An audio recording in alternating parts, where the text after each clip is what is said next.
추석 명절 잘 지내셨습니까? 잘 못 지내신 것 같아요. 잘 지냈느냐고 물어보면은요, 사람들은 순간 무슨 생각을 하느냐고 하면 잘 지내는 게 뭐지? 이렇게 생각해요. 제가 추석 명절을 잘 지내는 게 뭔가 생각을 해보니까 여러 가지가 많이 있겠습니다만은 두 가지만 말씀드리면, 추석 명절 기간 중에 병원에 안 갔으면 잘 지낸 거야. 그 다음에 또 하나는 추석 명절 기간 가운데 사고가 안 났으면 잘 지낸 거야. 왜 그러냐고 하면 추석 명절 기간 동안에는요, 갑자기 몸이 안 좋아서 병원 가는 사람이 상당히 많습니다. 응급실 찾는 사람들이 많고요. 그리고 많은 차들이 이동을 하다가 보면은요, 사건, 사고가 추석 명절 가운데는 많이 일어납니다. 그러니까 우리는 잘 지냈냐 그러면은 뭐 많이 먹었냐, 자꾸 이런 걸 생각을 해요. 근데 많이 먹은 것도 물론 잘 지낸 게 되겠지만은 병원에 안 가고 사고 없었으면 잘 지낸 거예요. 그래서 얘가 다시 물어봅니다. 추석 명절 잘 지내셨습니까? 예. 추석 명절 잘 지내셨으니까 온 것 같아요. 자, 우리 사람들 일생을 살아나가면서 시급히 해결해야 될 가장 중요한 문제가 여러분들은 무엇이라고 생각을 합니까? 여러분들이 일생을 살아나가면서 반드시 해결해야 될 문제. 그리고 시간이 늦춰지면 위험해서 시급히 해결해야 될 문제가 여러분들은 뭐라고 생각을 하십니까? 대학에 입학하고 좋은 직장 가고 사업을 잘하고 여러분들은 그런 거라고 생각을 하십니까? 아무리 공부를 잘해서 좋은 대학을 가고 좋은 직장을 가고 사업을 해가지고 번창하고 성공한다고 할지라도 이 문제가 해결되지 않으면 그는 가장 불쌍한 사람이고 불행한 사람입니다. 그러면 반드시 시급히 해결해야 될 우리 인생들의 문제가 뭐냐고 하면 다른 것이 아니라, 한번 따라합니다. 구원의 문제. 한 번 더 합니다. 구원의 문제. 이 문제가 해결되지 않으면 그가 공부를 많이 하고 좋은 지위를 얻고 명예를 얻고 부자로 산다고 할지라도 그것은 가치가 없는 겁니다. 그건 불쌍한 것이고 불행한 것입니다. 그러니까 우리가 신앙생활을 하고 일생을 살아나가면서 반드시 시급히 해결해야 될 문제의 우선순위를 모르면 우리는 그냥 형식적으로 교회 왔다 갔다가 그러면서 시간 낭비하게 되고 그냥 그렇게 사는 거예요. 왜 우리가 이 문제를 시급히 해결해야 될까? 라고 하는 것은 왜 그러냐고 하면은 우리가 내일 일을 알지 못하고 언제 죽을지 모르기 때문에 시급히 해결해야 되는 거예요. 잠언 27장 2절 말씀에 하나님은 너는 내일 일을 자랑하지 말라. 하루 동안에 무슨 일이 일어날는지 내가 알 수 없음이라. 이렇게 말씀합니다. 너는 언제 일을 자랑하지 말라고요? 내일 일을 자랑. 내일 가기 전에 오늘 하루에도 무슨 일이 일어날지 아무도 모르는. 그러니까 우리가 구원에 관한 문제는 시급하게 해결해야 될 문제입니다. 야고보서 4장 14절 말씀에 야고보는 내일 일을 너희가 알지 못하는도다. 너희 생명이 무엇이냐? 잠깐 보이다가 없어지는 안개니라. 이렇게 말씀합니다. 야고보서 기자도 내일 일을 너희가 어떻게 된다고요? 알지 못한다는 거예요. 너희 생명이 무엇이냐? 잠깐 보이다가 없어지는 안개와 같다. 우리가 뭐 100년, 요즘 100세 시대라고 그러는데 뭐 100년 살고 조금 있으면 또 120년 살고 그렇게 생각할지 모르지만 그것은 우리의 꿈이고 희망이고 바람이지만은 하나님이 보실 때 우리의 생명은 잠깐 보이다가 없어져 내일 무슨 일이 일어날지 모르기 때문에 구원의 문제를 시급히 해결해야 됩니다. 이사야서 40장 말씀에 보면 이르되 모든 육체는 풀이요 그의 모든 아름다움은 들의 꽃과 같으니 풀은 마르고 꽃이 시듬은 여호와의 기운이 그 위에 불미라. 이 백성은 실로 풀이로다. 이렇게 말씀하고 있어요. 우리 사람을 향해서 뭐라고 말씀하시면 잠깐 피었다가 없어지는 꽃, 그리고 풀이 났다가 조금 비어지면 그냥 시들어서 죽어버리는 거. 그러니까 이 풀이나 꽃이나 뭐 1000년을 살고 100년을 산 게 아니라 잠깐 눈에 보고 그리고 사라지는 거예요. 여러분, 그 잠깐이라고 하는 것을 보면은 우리는 이미 잠깐도 더 살았어. 그렇지 않습니까, 여러분? 그런데 우리가 언제 죽을지 모르는데, 나는 뭐 구원 받았겠지, 그러고 살면 큰일 나는 거예요. 누가복음 12장 말씀에 보면은 어떤 부자가 그 해에 농사를 지어가지고 소출을 많이 수확을 한 거예요. 창고를 많이 짓고 거기에다가 수확한 것을 갖다가 쌓아놓고 스스로 영혼에게 뭐라 그러냐고 하면, 내 영혼아, 여러 해 쓸 물건을 많이 쌓아두었으니 평안히 쉬고 먹고 마시고 누리고 즐거워하자.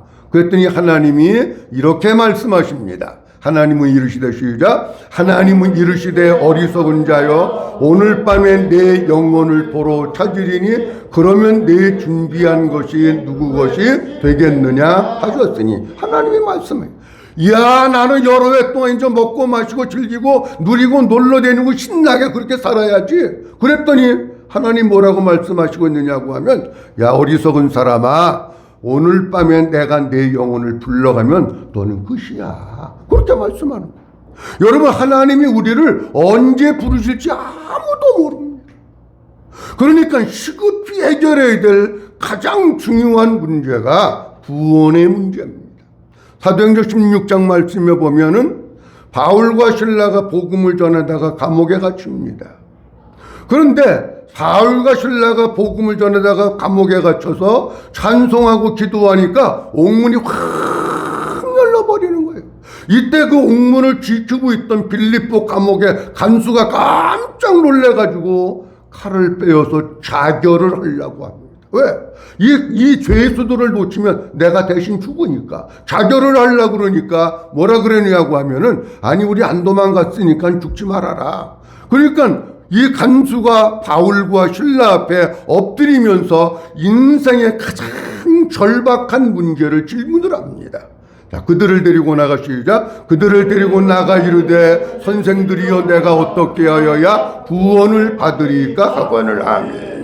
가장 이 간수가 지금 죽음의 문턱에 있는데, 이 죽음의 문턱에서 가장 절박한 문제, 그거는 살려달라는 문제도 아니고 내가 어떻게 하면 구원을 받을 수 있습니까? 구원에 관한 문제예요.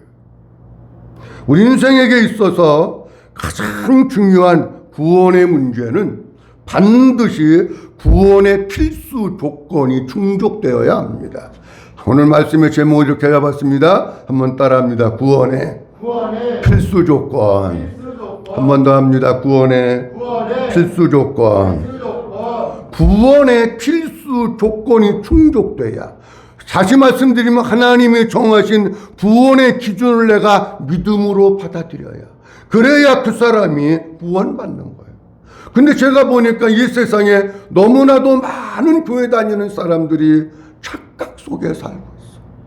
나는 모태신앙이니까, 나는 교회 이미 오래 다녔으니까, 세례받고 직분받고 봉사하고 충성하고 그러면은 내가 구원받는 줄로 알아. 여러분, 그랬다고 구원받는 게 아니라는 겁니다.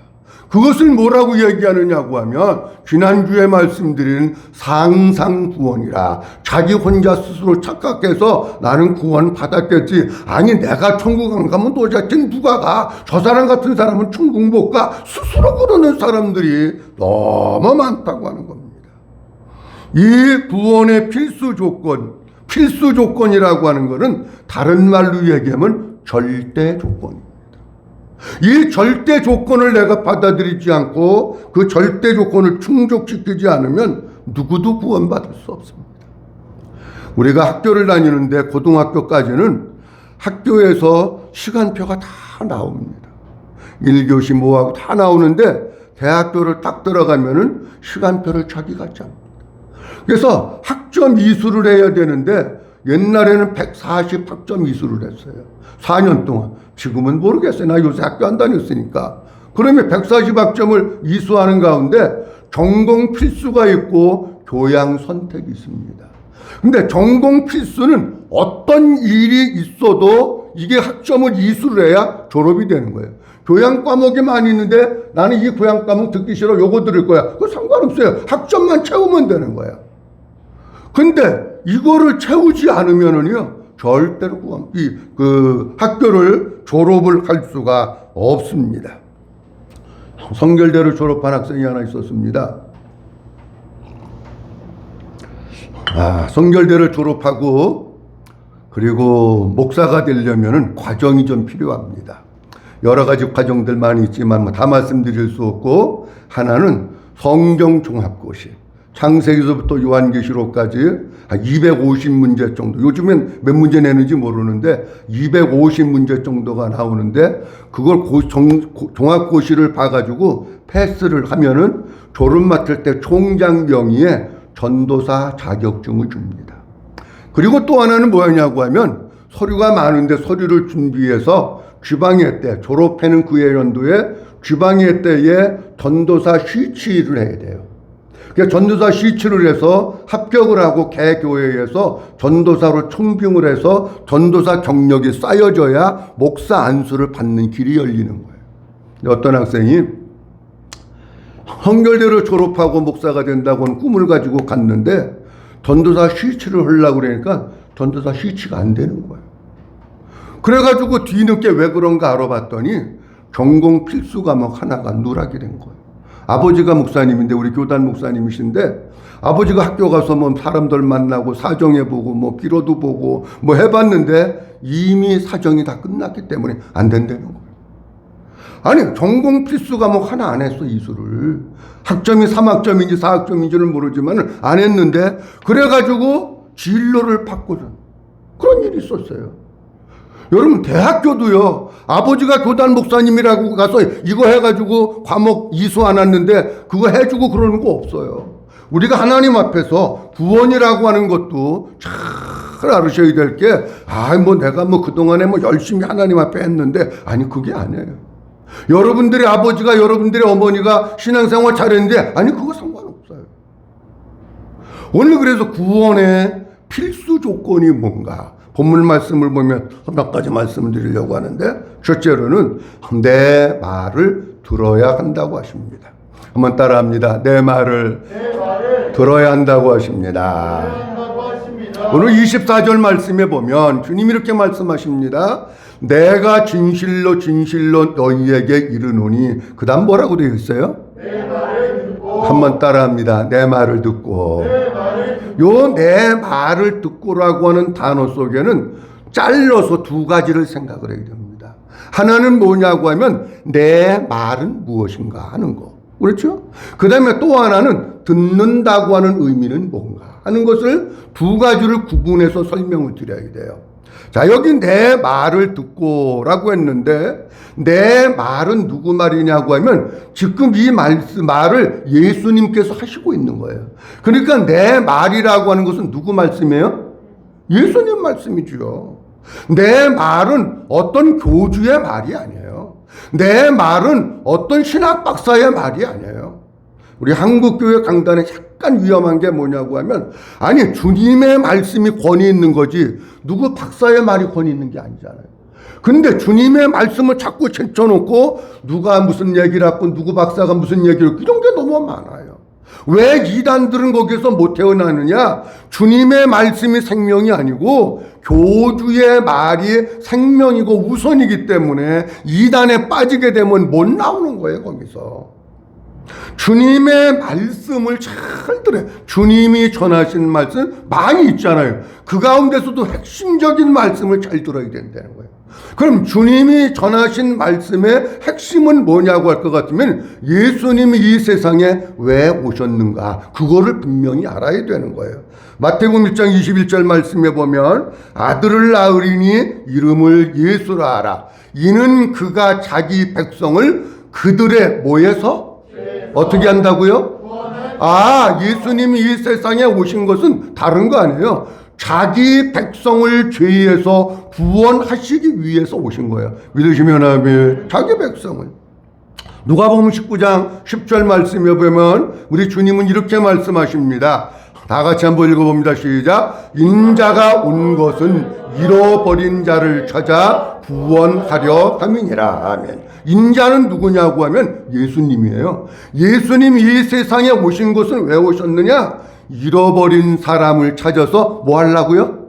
구원하려고. 우리들을 잃어버린 자들, 우리들이 어린 양과 같이 그릇된 길로 간 양과 같이 주님 모르고 방황하고 있는데 그 사람들 찾아가지고 구원시키려고 예수님이 오셨다는 거예요. 예수님이 오신 목적은 다른 게 아니고 우리를 구원하시기 위해서 오셨다라고 하는 겁니다. 요한복음 10장에는 우리 주님이 자신이 오신 목적에 대해서 이렇게 말씀합니다. 도적이 오는 것은 도적질하고 죽이고 멸망시키려는 것뿐이요. 내가 온 것은 양으로 생명을 얻게 하고 더 풍성히 얻게 하려는 것이라. 아멘. 내가 온 것은, 예수님이 온 것은 양으로 하여금 무엇을 얻게 하고? 생명을 얻게 하고. 무슨 생명이냐고 하면 한번 따라합니다. 하나님의 생명. 하나님의 생명을 얻게 하기 위해서 오셨다는 거예요. 그러면은 아니 목사님 앞에는 구원하기 위해서 오셨다 그러고 뒤에는 하나님의 생명 주시기 오셨다 그래서 오시고, 아니 그럼 뭔가 잘못된 거 아닙니까? 다른 거 아닙니까? 아니 다른 게 아니라 똑같은 거야. 구원을 얻는다고 하는 얘기는 우리 속에 하나님의 생명을 소유하고 있다고 하는 걸 얘기하는 거예요. 내가 이 속에 하나님의 생명이 있다고 하는 것은 내가 구원 받았다고 하는 것을 말하는 거예요. 믿어주시면 아멘. 그걸 얘기하는. 그러니까 구원하시기 위해서 오셨다고 하는 것이나 생명을 주시기 위해서 오셨다고 하는 것이나 다른 게 아니고, 한번 따라합니다. 같은 것이다. 다 같은 것이에요. 자, 그러면 우리 주님이 우리에게 생명을 주시고 죄에서 구원하시기 위해서 오셨는데 우리 주님은 그 오셔서 무엇을 전하셨는가? 한번 보도록 합니다. 누가복음 4장에 보면 이렇게 말씀하고 있습니다. 예수께서 이르시되 내가 다른 동네에서도, 그 다음 뭐라고 되어 있어요? 내가 다른 동네에서도 하나님 나라의 복음을 뭐 하여야 하리니?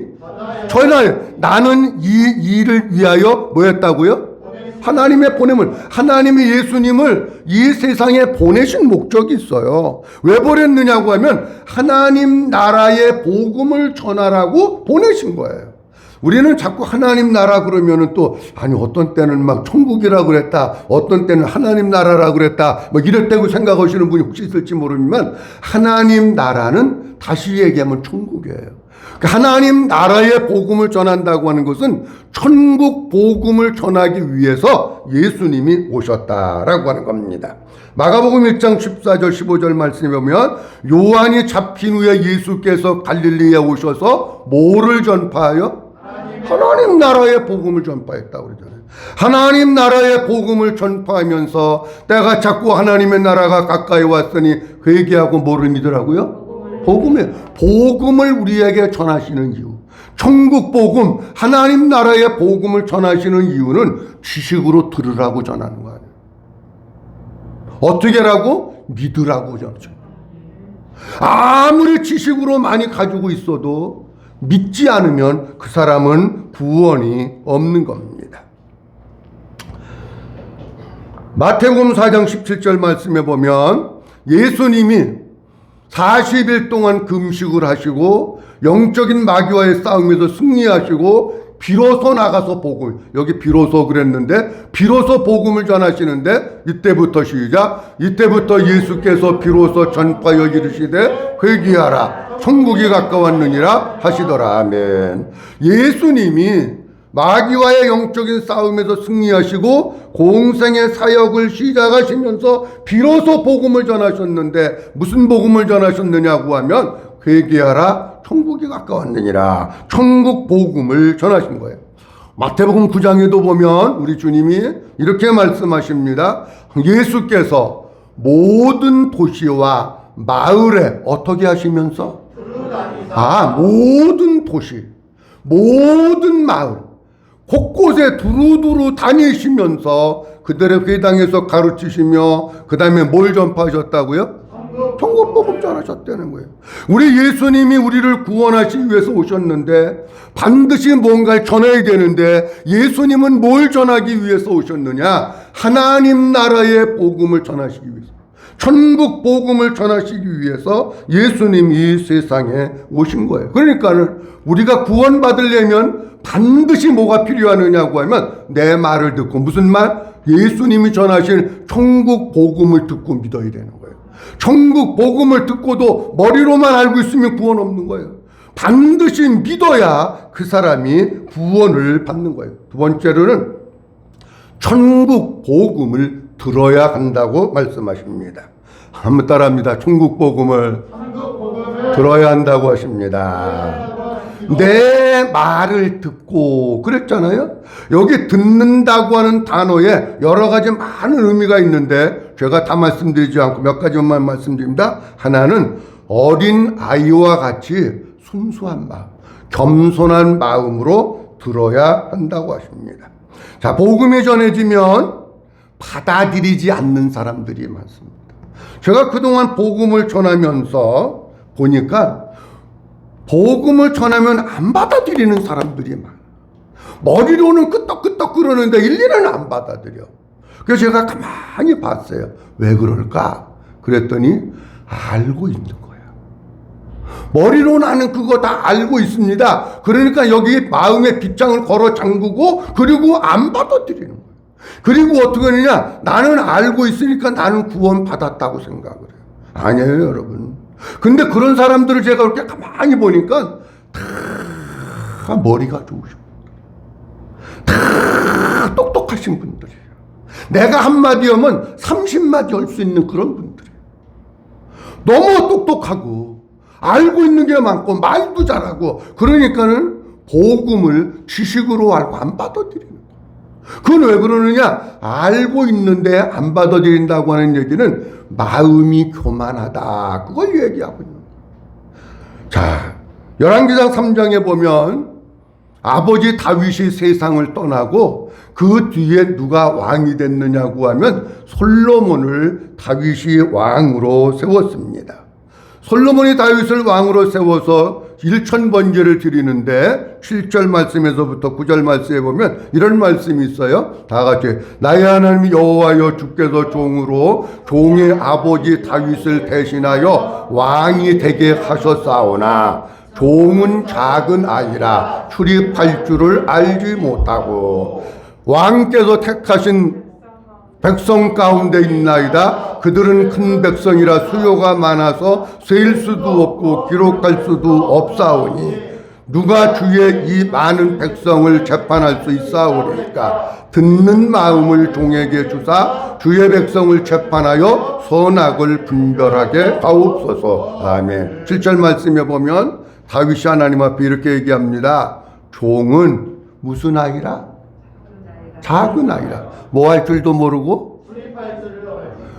요때 솔로몬이 몇 살이냐고 하면 약 20세 전후입니다. 우리나라로 얘기하면 신체 검사 받고 군대 입대를 앞둔 그런 고등학교 3학년 졸업 맞던 그때 나이에요. 그럼 보세요. 20살이면은요, 옛날 같은 때 20살이면 결코 적지 않은 나이입니다. 옛날에는 20살 되기 전에 결혼했잖아. 그래가지고 아버지가 됐잖아. 그런데 솔로몬은 뭐라 그러냐? 왕이 됐는데 나는 그 나이입니다. 난 출입할 줄도 모릅니다. 솔로몬이 뭐 걸음마를 못 걸어가지고 어디로 들어가고 어디로 나오고 뭐 걷는 걸 못하고 그런 데는 얘기입니까, 여러분? 아니에요. 8절 말씀에도 보면 이렇게 얘기합니다. 그들은 큰 백성이라 수요가 많아서 뭐 할 수도 없고 셀 수도 없고 뭐 할 수도 없다고요? 아니, 그러면 솔로몬이 나이가 20살이 됐는데 하나둘도 못 쉬고 몇 사람인지 22명인지 33명인지 이런 것도 못 쓰는 그런 바보라는 얘기입니까? 아니에요. 넉넉히 그렇게 할 수 있지만 하나님 앞에서 자기의 부족을 깨닫고 겸손한 마음으로 주님의 음성을 듣는 거예요. 왕이라고 하는 갑옷을 벗어 던지고 하나님 앞에 순수하고 겸손한 마음으로 하나님 앞에서 고백하면서 하나님 도와주세요. 하나님 은혜 주세요. 하나님 나에게 듣는 마음을 주세요. 듣는 마음으로 들어야 된다. 그게 우리에게 있어서 필요하다라고 하는 겁니다. 그러니까 우리가 복음을 들을 때 나는 그거 다 알아. 나는 주일학교 때부터 다녔어. 목사님한테 10번도 더 들었어. 아니 그래가지고 되는 게 아니라니까. 듣는 마음, 겸손한 마음, 순수한 마음이 없어서 나는 알아. 내가 그런 사람들 수도 없이 봤어요. 다 똑똑해. 아는 것도 많고 성경 공부도 많이 하고 성경도 많이 읽고 그랬는데 복음을 몰라. 안 받아들여. 주님은 교만한 자를 대적하여 물리치시고 겸손한 자에게 은혜를 주시는 줄로 믿으시기 바랍니다. 우리가 하나님 말씀을 들을 때마다 한번 따라합니다. 하나님, 나는 아무것도 모릅니다. 한 번 더 합니다. 하나님, 나는 아무것도 모릅니다. 아멘. 이 마음이 있어요. 그래야 말씀이 귀에 들어오고 마음으로 받아들여져. 두 번째로는 복음의 말씀에 귀를 기울여 집중해서 들어야 합니다. 한번 따라합니다. 복음의 말씀에 귀를 기울여 집중해서 들어야 합니다. 여기 내가 진실로 너희에게 이르노니 내 말을 듣고 했어요. 요 듣고라고 하는 원문의 뜻이 뭐냐고 하면 귀 기울여 듣는다, 경청한다, 깨닫는다, 그런 뜻입니다. 그럼 보세요. 이 공간에 사람들이 와서 앉아 있어요. 그럼 누가 복음을 듣고 깨닫습니까? 네? 누가 복음을 듣고 깨달아요? 잠자는 사람? 조는 사람? 아니 그 사람은 못 깨달아. 귀 기울여서 집중해서 경청해서 들을 때에 성령님께서 깨닫게 하시고. 그러니까 교회 와가지고 자다가 가면 안 돼. 교회 와가지고 딴짓하고 가면 안 돼. 아니 그래야 그렇게 해도 깨달을까 말까 한데, 아니 와서 1시간 동안 눈 붙이고 자다가 그러고 백날으로 오면 그 무슨 소용이냐. 여러분 그 소용없어요. 우리가 잘 보세요. 우리가 대통령의 초청을 받아서 대통령 만찬하는 데 갔다. 대통령이 말씀을 하시는데 앉아서 잡니까 여러분? 있어요 그런 사람? 없어요. 교회 와서 잔다고 하는 것은 하나님을 우습게 여기는 거예요. 예배는 누구한테 드리는 겁니까 여러분? 네? 목사님한테? 아니 하나님한테 드리는 거야. 하나님을 얼마나 우습게 여기면 하나님 앞에 예배 드리는 그 시간에 귀 기울여 경청해서 말씀을 안 듣습니까? 제가 이제 십계명 얘기할 때인데 예배 시간에 자는 것은, 예배 시간은 하나님께 드려야 될 시간이잖아요. 예배 시간에 자는 것은 하나님의 시간을 도둑질하는 거예요. 십계명 때 또 얘기해요. 도둑질하는 거예요. 아니 뭐 도둑질하러 옵니까 여러분? 우리는 심각성을 모르고 기본을 몰라. 그러니까 진짜 우리가 복음을 깨닫고 복음의 사람이 되기 위해서는 뭐 해야 되느냐고 하면 내 말을 듣고, 그 뜻이 원문의 뜻이 귀 기울여 듣다, 경청하다, 깨닫다, 그 뜻이라니까. 귀 기울여서 경청해서 잘 들어야 성령님께서 깨닫게 해주신다. 교회 오는 것도 물론 중요하지만 더 중요한 것은 뭐냐고 하면 말씀 듣는 시간에 귀 기울여서 경청해서 잘 들어가지고 성령님께서 깨닫게 하시는 은혜가 있어질 수 있기를 주의 이름으로 축원합니다. 그 다음은 하나님의 음성으로 받아야 합니다. 한번 따라합니다. 하나님의 음성으로 받아야 한다. 5장 25절 말씀에 보면 주님이 이렇게 말씀하십니다.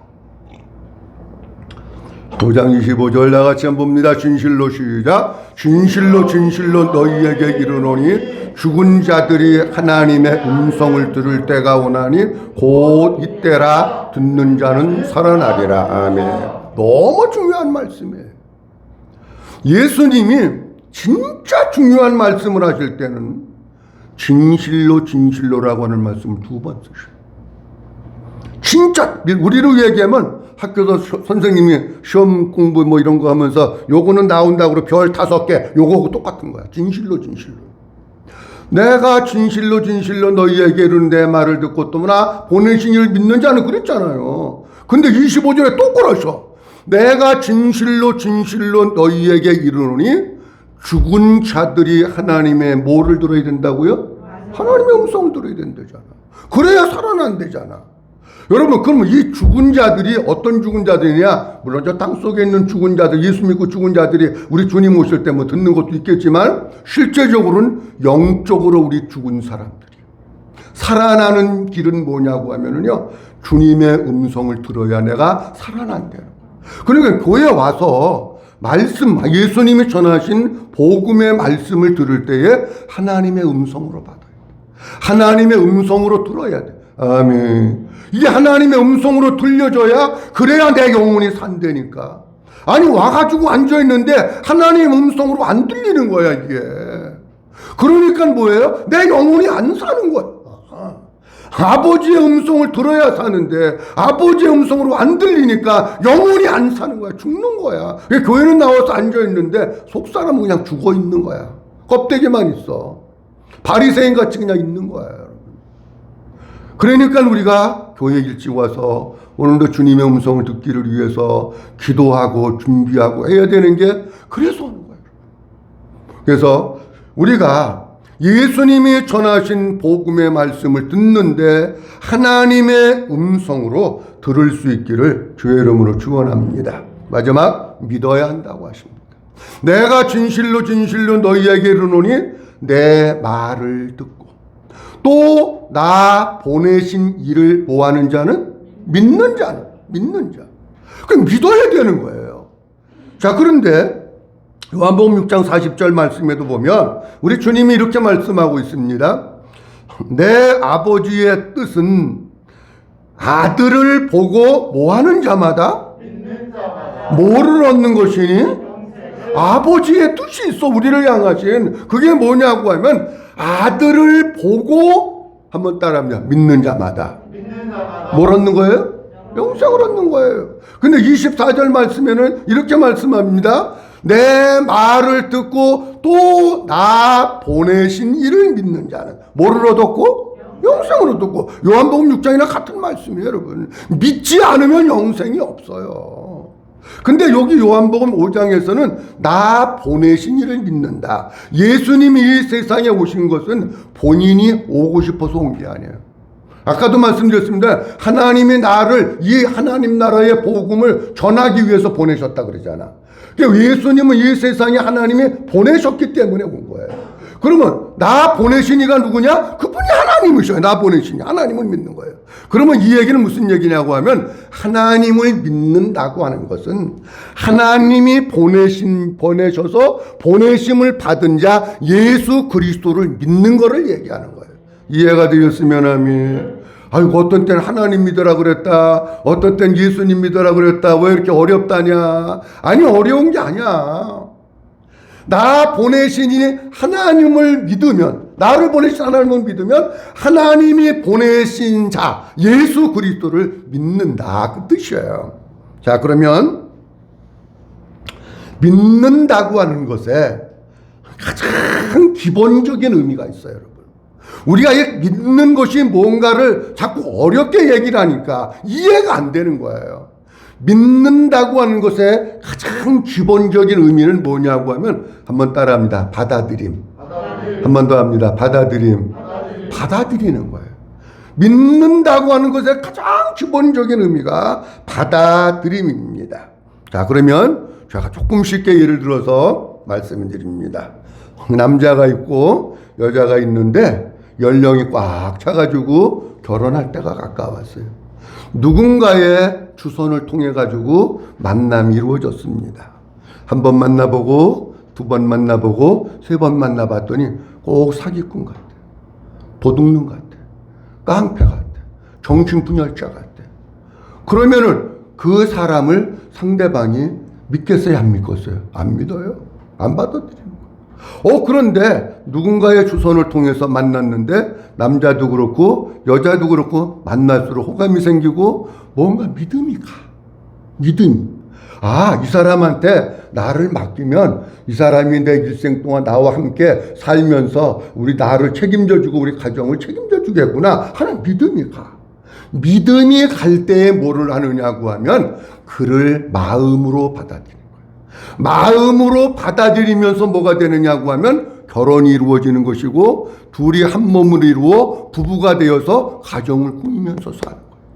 아무리 그 사람이 멋있게 생겼어도 마음으로 내가 믿음이 안 가서 안 받아들여지면 결혼할 수 있어요, 없어요? 결혼 못해요. 그러니까 믿음의 가장 기본적인 의미는 뭐냐고 하면 받아들임입니다. 그래서 성경에서도 믿음을 뭐라고 얘기하느냐고 하면 받아들임이라고 얘기해요. 또 다른 말로는 영접이라 그래요. 요한복음 1장 12절 말씀에 영접하는 자 고 그 이름을 믿는 자들에게는 하나님의 자녀가 되는 권세를 주셨으니 그렇잖아요. 그러니까는 영접은 받아들임입니다. 근데 받아들임을 갖다가 곧 믿는 자는 그렇게 말씀하고 있어요. 그러니까 믿음이라고 하는 것은 철저하게 받아들임입니다. 그런데 받아들임은 누가 강요로 안 받아들이면 몽둥이로 때린다고 해서 받아들인 게 아니라 나 본인의 자발적인 여지로 그 주님을 받아들인 거예요. 요한계시서 3장 20절 말씀에 보면 우리 주님이 이렇게 말씀하십니다. 볼지어다 시작. 볼지어다 내가 문 밖에 서서 두드리노니 누구든지 내 음성을 듣고 문을 열면 내가 그에게로 들어가 그와 더불어 먹고 그는 나와 더불어 먹으리라. 아멘. 볼지어다 내가 문 밖에 서서 문을 두드리는데 누구든지 내 음성을 듣고 그 다음 뭐라고 되어 있어요? 그러면 문을 여는 거는 내가 오는 겁니까? 누가 해주는 겁니까? 내가 여는 거예요. 내가. 여러분들 집에 누군가가 노크하고 초인종을 열었어. 그러니까는 모니터로 보니까 누가 온 게 보여. 문을 여는 거는 누가 오는 겁니까? 손님이 여는 겁니까? 주인이 여는 겁니까? 주인이 여는 거예요. 문을 여는 거는 내가 여는 거예요.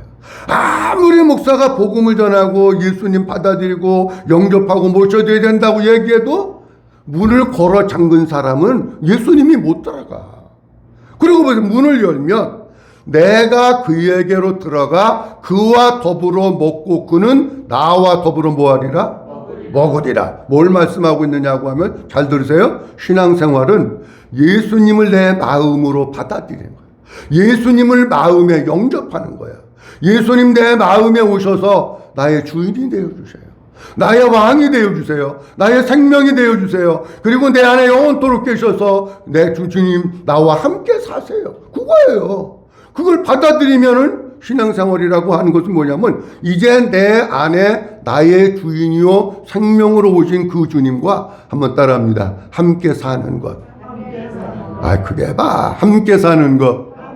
함께 사는 거예요. 나와 더불어 먹고 나와 더불어 먹는다. 그와 더불어 먹고 그는 나와 더불어 먹는다고 하는 것은 먹는다고 하는 것은 함께 사는 걸 얘기해요. 여러분 함께 살아야 같이 밥 먹잖아. 아침 먹고 점심 먹고 저녁 먹고 아침 먹고 저녁 먹고 그러잖아요. 여러분 신앙생활은요 지식이 아니에요. 신앙생활은 주님과 함께 사는 거예요. 내 안에 계신 주님과 함께 살 때에 그 사람을 가르쳐서 뭐라 그러느냐고 하면 구원받았다. 그렇게 말씀합니다. 오늘 26절 한 절 마저 더 보도록 합니다. 26절. 아버지께서 시작. 아버지께서 자기 속에 생명이 있음같이 아들에게도 생명을 주어 그 속에 있게 하셨고. 아멘. 아버지께서 자기 속에 생명이 있음같이 누구에게도 생명을 줬다고요? 아들에게도 준 거예요. 그 아들 되시는 예수 그리스도 속에 하나님의 생명이 있는 거예요. 우리가 구원받으려면, 우리가 하나님의 생명으로 거듭나려면 하나님의 생명이 있는 그 예수 그리스도가 내 안에 들어오셔야, 내 안에 들어오셔서 나의 주인이 되시고 왕이 되셔야 우리 속에 생명이 있는 거예요. 그게 복음이고 그게 예수 믿는 거예요. 그래야 구원받는 거예요. 하나님의 생명 없으면 구원받은 거 아니에요. 그런데 오늘날 너무나 많은 사람들이 교회는 다니면서 지식으로 알고 있고 마음은 철창문으로 걸어 잠그고 있고 어린아이와 같이 겸손하지도 않고 귀를 기울여 집중해서 듣지도 않고 하나님의 음성으로 듣지도 않고 그러니까 교회는 다녀서 머리는 커졌어. 여러분, 아는 것과 믿는 것은 다른 겁니다. 아는 것은 지식의 영역이고요. 믿는 것은 마음의 영역이에요. 마음으로 믿고 입으로 고백해야 구원받는 거지 지식으로 알고 고백하면 구원 없는 거예요. 구원의 필수 조건 하나는 예수님이 전하신 그 말씀, 천국 복음, 그게 있어야 되는 거예요. 두 번째로는 뭐냐고 하면 그 예수님이 전하신 천국 복음이 무엇인지 알고 그것을 내가 귀 기울여 잘 들어야 되는 거예요. 그 다음에 세 번째는 뭐냐고 하면 예수님이 전하신 천국 복음의 말씀을 귀 기울여 듣고 내가 믿을 때 영생을 얻었고 심판에 이르지 아니하나니 사망에서 생명으로 옮겼느니라고 말씀하시는 거예요. 믿어주시면 아멘. 요한복음 5장 24절 말씀 다 같이 읽고 마치도록 합니다. 내가 큰 소리로 읽습니다. 시작. 내가 진실로 진실로 너희에게 이르노니 내 말을 듣고 또 나 보내시는 믿는 자는 영생을 얻었고 심판에 이르지 아니하나니 사망에서 생명으로 옮겼느니라. 아멘. 구원의 필수 조건 예수님의 말씀. 두 번째, 귀 기울여 집중해서 경청하면서 잘 들을 때 깨닫고, 세 번째, 깨달은 사람이 믿어가지고 이 속에 하나님의 생명이 있고 사망에서 생명으로 옮기고 영생을 얻는다고 말씀하셨는데 구원의 필수 조건 마음속에 잘 새기고 여기 있는 우리 성도들 가운데 한 사람도 지식으로 마음의 빗장 걸어 잠그지 말고 교회 와서 딴 거 하지 말고 말씀 듣는 일에 오로지 집중해서 귀 기울여 들음으로 말미암아 믿음으로 하나님의 생명으로 거듭나고 주님과 함께 사는 이런 우리 모든 성도들이 될 수 있기를 주의 이름으로 축원합니다. 기도합니다. 전능하신 아버지 하나님 은혜를 감사합니다. 오늘도 하나님 아버지께서 저희들 사랑해 주셔서 9월 두 번째 주일 열어주시고 아버지 앞에 찾아 나와서 구원의 필수 조건, 구원의 절대 조건에 대해서 말씀 주신 것을 감사합니다. 우리가 구원받으려면 반드시 예수님이 전하신 천국 복음의 말씀을 귀 기울여서 듣고 잘 깨달아야 합니다. 그리고 그 말씀을 믿어야 합니다. 하나님을 믿고 하나님이 보내신 자 예수 그리스도를 믿어서 그 예수님이 우리 안에 왕으로 계시고 그 예수님이 내 안에 생명과 주인으로 계실 때에 영생을 얻었고 심판에 이르지 아니하며 사망에서 생명으로 옮겨집니다. 우리 모든 성도들 구원의 필수 조건의 말씀 마음속에 새기고 날마다 내 안에 계신 그리스도로 살게 하시고 우리 주님과 함께 살게 하시고 하나님의 생명으로 사는 모든 성도들 되도록 축복해 주시옵소서. 감사하고 주 예수 그리스도의 이름으로 기도하옵나이다. 아멘.